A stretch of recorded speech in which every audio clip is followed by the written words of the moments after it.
government. We will drive out the globalists. We will cast out the communists, Marxists, and fascists.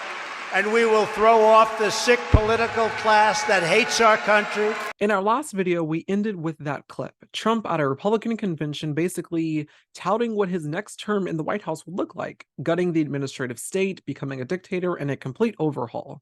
Yes, it's a cataclysmic level of horrifying, but it is our very live and present reality. That is Project 2025, the new conservative plan that hopes to destroy America if a Republican is elected and gets into the White House by January 2025.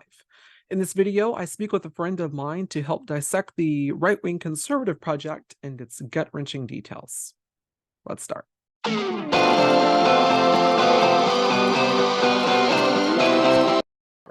Joining me now for the interview is my friend Gavin Thompson. He is a aspiring socialist and also an activist. Gavin, thank you so much for coming on the show. Absolutely. Thank you for having me here.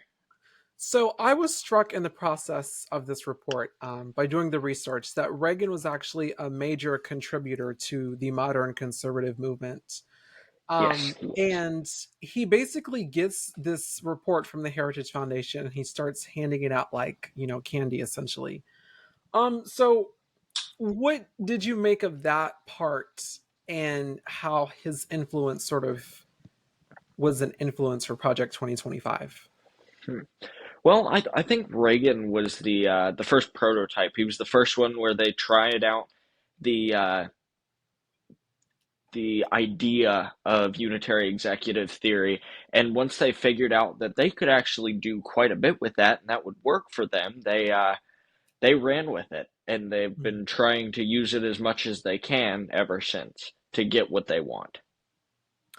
Project 2025 blatantly begins with saying that winning elections is not enough, saying that a complete overhaul of the system is necessary.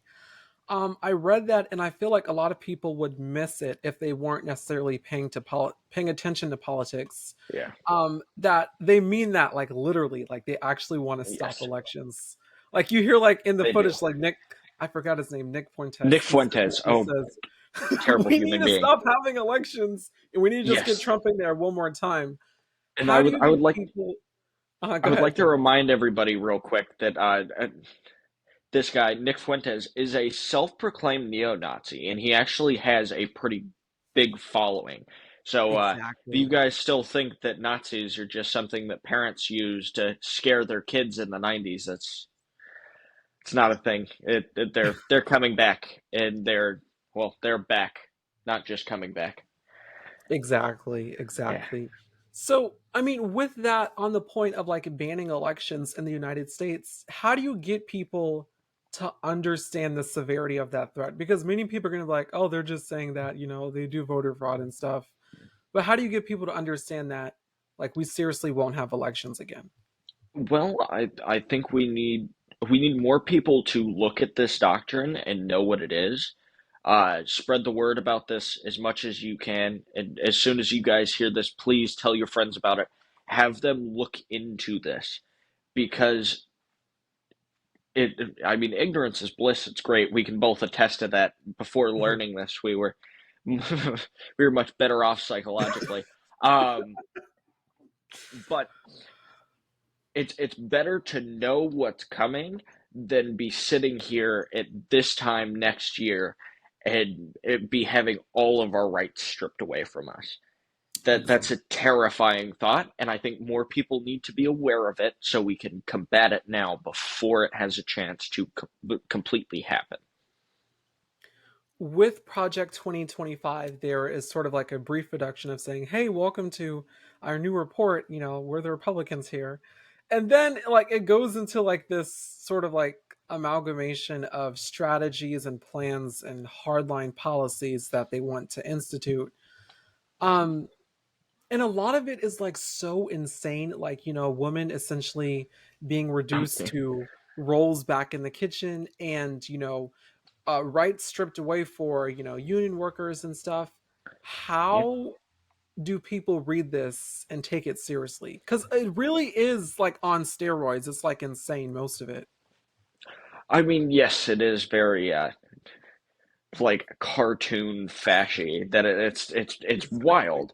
That Yeah. these are the sort of policies that would have been implemented by somebody like Hitler or Mussolini, right? Mhm. Um, I I don't understand how people can't look at that and understand the severity of it. By I mean, I guess it's because most of our population is like at least white. And then we have a majority of Christians, right? So Mhm. when they hear biblically accurate family or traditional values, they don't see that as a big thing. When for most people, or at least people that aren't Christian or straight or white or heterosexual or no, like cisgender, sorry, ugh, any of those people that are any sort of minority, it's not it's not going to be safe for them physically, not just in an ideological sense, because this country is very hostile ideologically now, but it's going to escalate into physical violence as well as soon as these plans get implemented and they are allowed. That restriction is dropped. They don't just have to keep it to words online. They can put it on the streets with guns and knives, and that's Exactly. terrifying.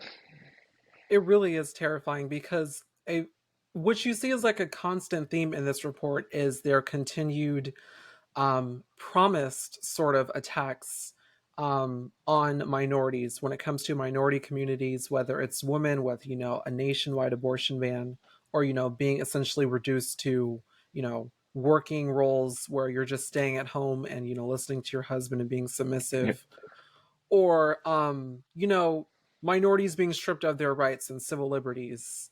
Yes. um they also go on to talk about immigration and how they want to just close the border completely.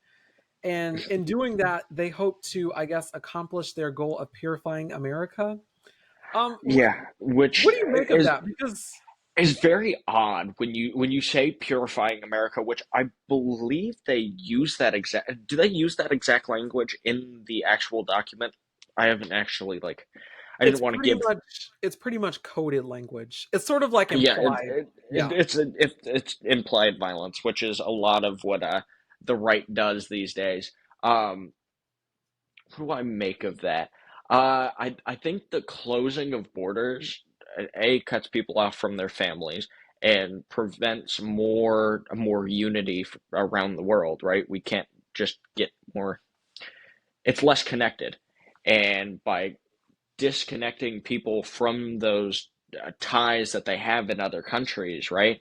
That people can't just pop in and see them in that restriction of travel could also, I mean, it sounds like a little bit of a slippery slope, but could also lead to uh, violence, not just out towards other countries, but in towards our own populations, Hmm. leading to mass racial persecution or sexual persecution or things like that, where we have the overturning of bills that have legalized or ratified interracial marriage, Hmm. like Brown versus Board of Education could get overturned, and we Exactly. and segregation could be back. That is the gravity of the situation that we are the the playing field that we are on. That's how much we have at stake, and I don't think that people realize that. Exactly.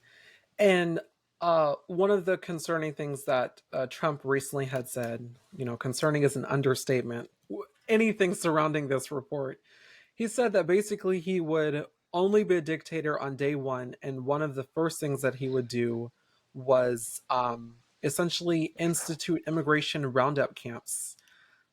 Now, with history in mind, going as far back as the 1930s, Nazi Germany, where does that take you? Because I know you're like a student of history.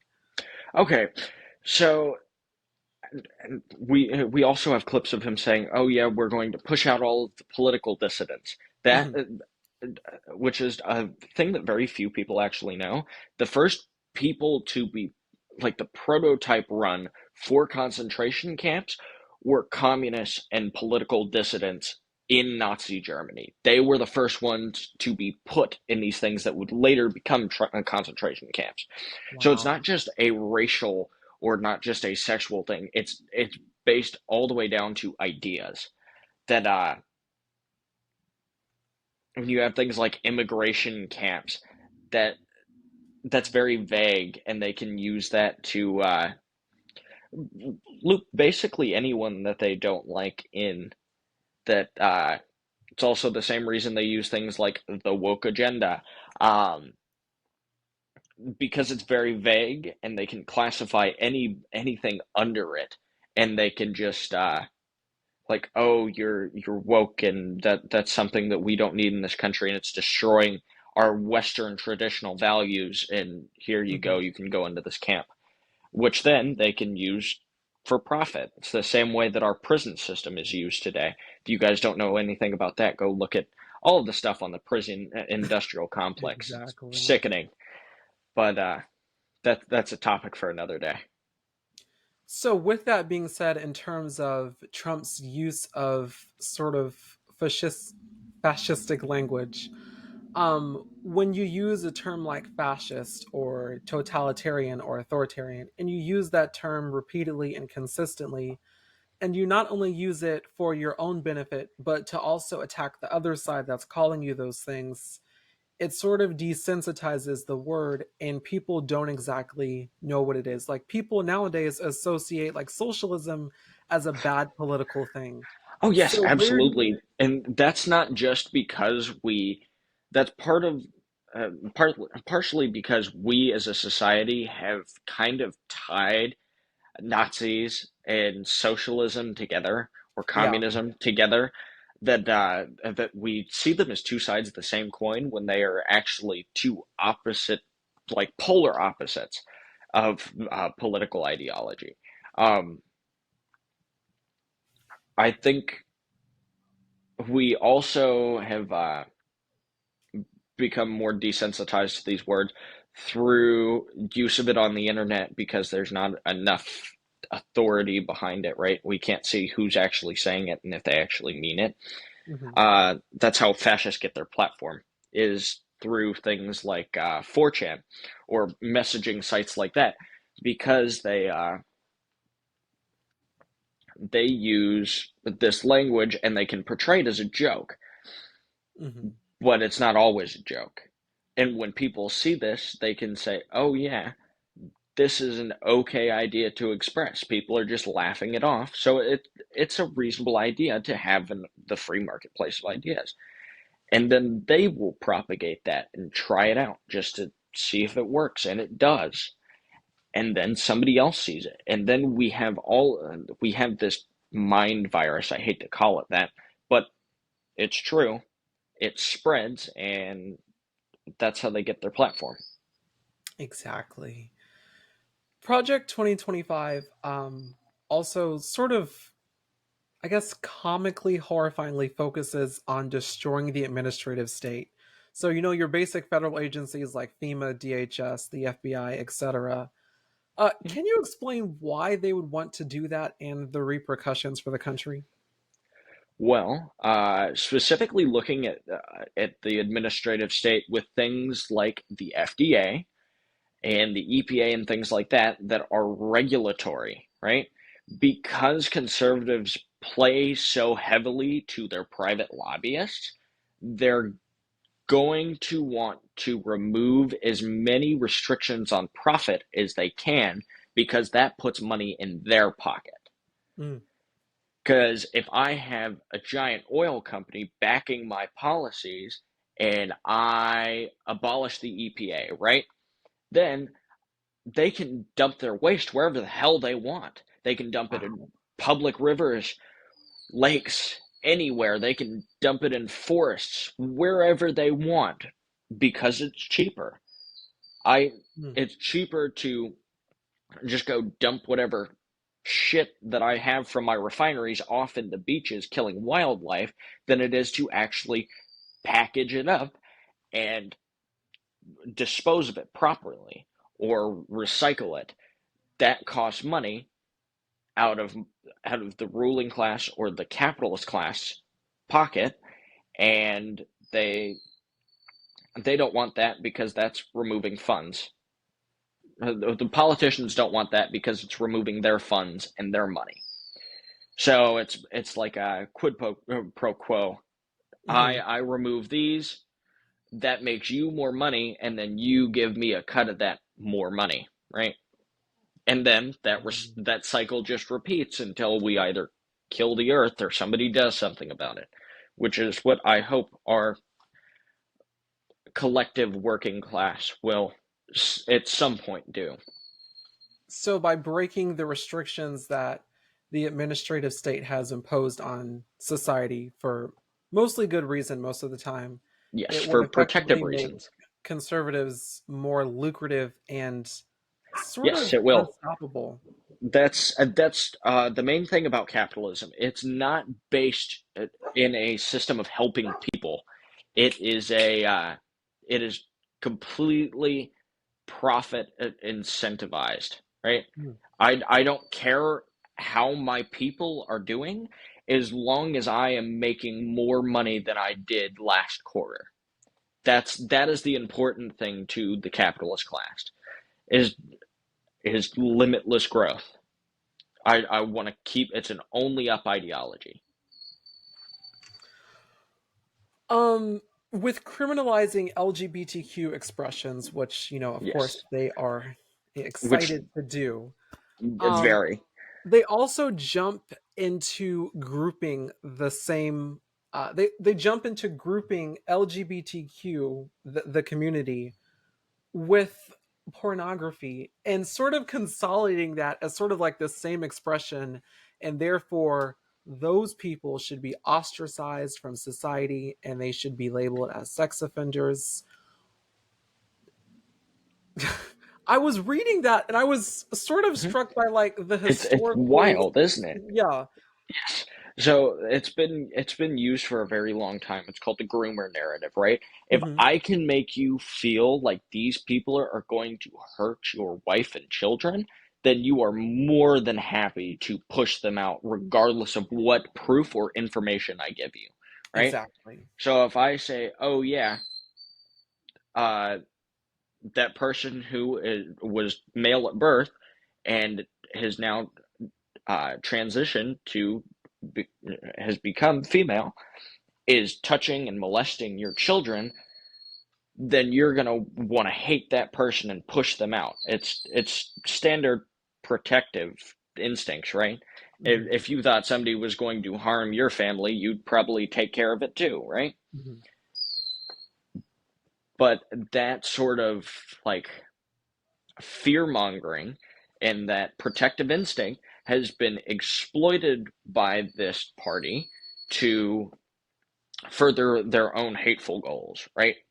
It's like, oh yeah, I don't really understand what gay people are, but I don't like them, so I'm gonna say that they're molesting children, and Hmm.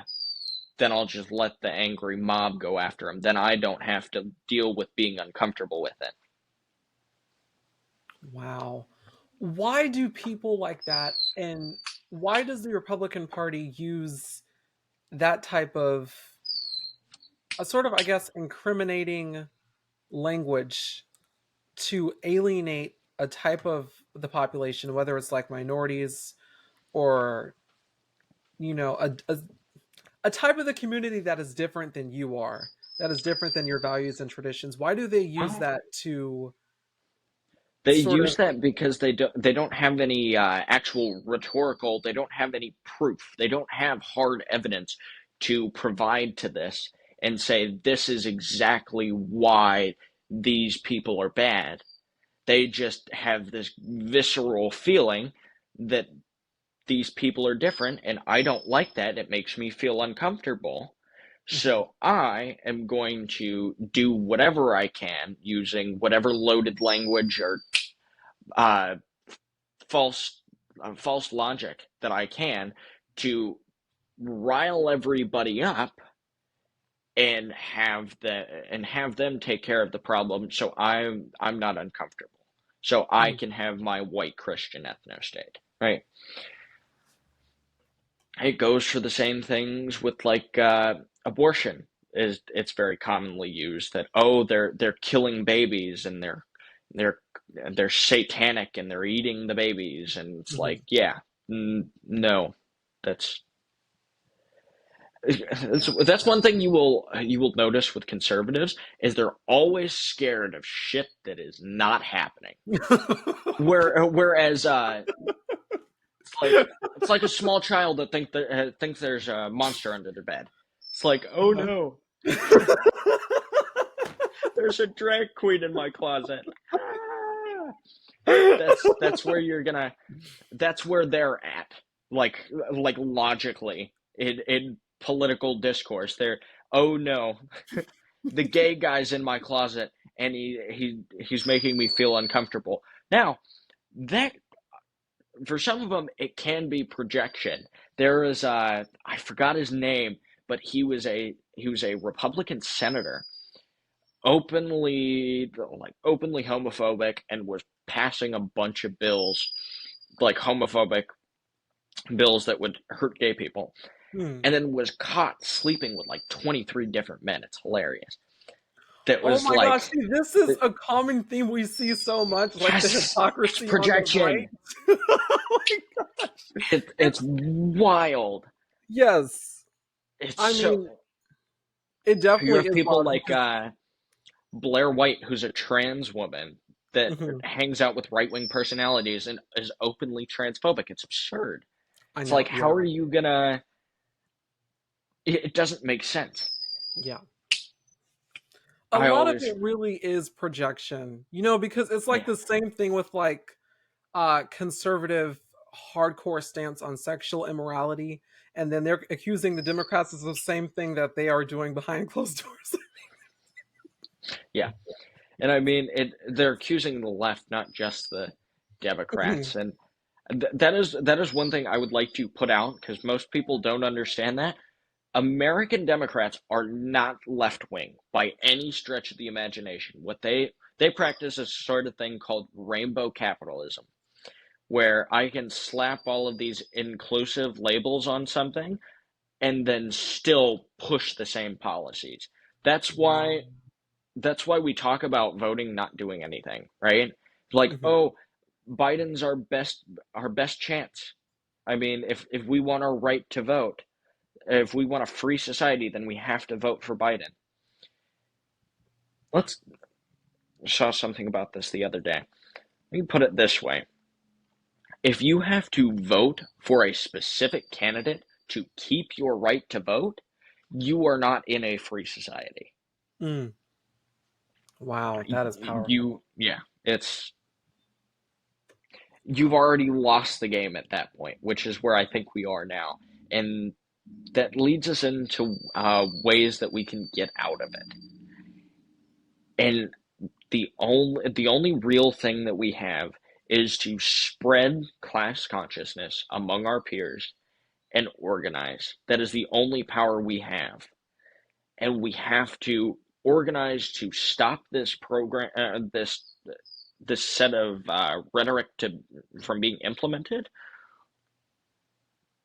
or we have to organize and tear it down while it is in power, which is going to be a much more difficult thing, which is where I think we're going to be. Mhm. In order to have the freedoms for us and better lives for our children and our families, we are going to have to fight for it.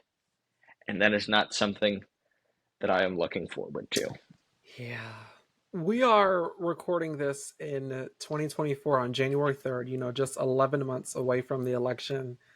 And, it's very horrifying the fact that we are this close to an uncertainty that will almost completely propel violence, regardless of the results.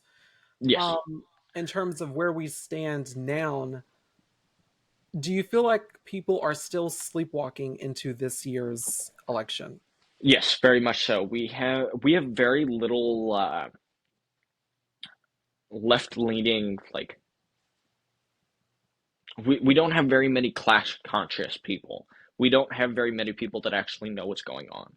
Mhm. And that is not their fault. They have been trained to ignore class struggle from the day they were born. We've had Red Scare propaganda around for centuries because socialism has been proven to work, and without the power influence of the bourgeoisie, and they want to keep that power influence, so they are fighting tooth and nail to keep those sort of ideas out of the public's hands. And we need to spread these ideas and organize and support them and push them into our government as much as possible so that we are safe and we're not being run around and exploited by our ruling class. Hmm. Once again, my guest is Gavin Thompson. He is a dear friend of mine. He is also an aspiring socialist and activist. Gavin, thank you so much for explaining this and breaking it down, better than I could, because honestly, it's so much. It's Yes, it is. I mean, it's a 9,000 page document. You yeah. shouldn't be doing that alone. Um, Thank you for having me on. I'm really glad that we got to do this, and I would love to come back on or co host something with you in the future. Thank you. Yep.